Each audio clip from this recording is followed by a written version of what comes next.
హైదరాబాద్ నాంపల్లిలోని ఏక్ మినార్ కూడలి వద్ద అగ్ని ప్రమాదం జరిగింది. ఏక్ మినార్ సర్కిల్లో ఉన్నటువంటి పెట్రోల్ బంక్లో ఇంధనం నింపడానికి వచ్చినటువంటి ట్యాంకర్లో ఒక్కసారిగా మంటలు చెలరేగాయి. సమాచారం అందుకుని అగ్నిమాపక సిబ్బంది ఘటనాస్థలికి చేరుకుని మంటలను అదుపులోకి తీసుకొచ్చారు. నేను ఇక్కడ నాంపల్లి ఏక్ మినార్ నుంచి గోషామాల్ వెళ్తుంటే ఇక్కడ ఫైర్ యాక్సిడెంట్ జరుగుతుండే. హెచ్పి పెట్రోల్ బంక్ లో ఒక ఫ్యూయల్ ట్యాంకర్ ఫైర్ ఇగ్నిషన్ అయింది.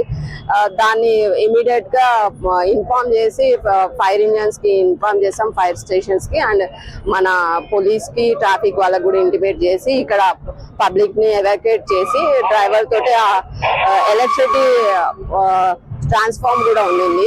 సో బ్లాస్ట్ అయితే ప్రాబ్లం అని దాన్ని రోడ్ మీదకి తీయించడం జరిగింది. దాని తర్వాత పబ్లిక్ అంతా దూరంగా జరిగి ఎవాక్యుయేట్ చేసి క్లియర్ చేసాము. ఫైర్ ఇంజన్ వాళ్ళు వచ్చి ఫైర్ ఫోర్స్ వచ్చి దాన్ని ఆఫ్ చేశారు. పెట్రోల్ ఫిల్లింగ్ స్టేషన్ లో అగ్ని ప్రమాదం జరిగిందండి. అది ఒక ట్యాంకర్, దాంట్లో దాదాపు 15 KL petrol and 5 KL diesel, ఈ రెండింటితోని ట్యాంకర్ అన్లోడ్ చేసుకోవడానికి రాగానే అది ఆ ట్యాంకర్ షాంబర్స్ ఓపెన్ చేయాలంటే వాళ్ళకు ఓటీపీ వస్తుందంట ఒకటి.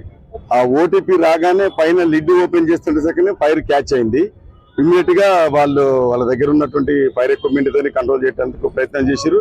ఈ లోపు మా అంబర్పేట ఫైర్ స్టేషన్ కి ఇన్ఫార్మ్ చేయగానే Amberpet fire station, MPT and Gowliguda water bowser, secretariat multipurpose tanker 3 vehicle కూడా ఇమ్మీడియట్ గా స్పాట్ కి రీచ్ అవడం జరిగింది. Amberpet assistant district fire officer Yugendra Prasad కూడా స్పాట్ కి వచ్చేసి ఇమ్మీడియట్ గా మంటలన్నిటి కూడా కంట్రోల్ చేయడం జరిగిందండి. పెద్ద ప్రమాదం తప్పింది. ఎవరికి కూడా ఎలాంటి గాయాలు కాలేదు, ఇంజూర్డ్ ఎవరికి కాలేదు. పెద్ద ప్రమాదాన్ని మాత్రం ఇమ్మీడియట్ గా ఫైర్ డిపార్ట్మెంట్ రెస్పాండ్ అయి తప్పింది.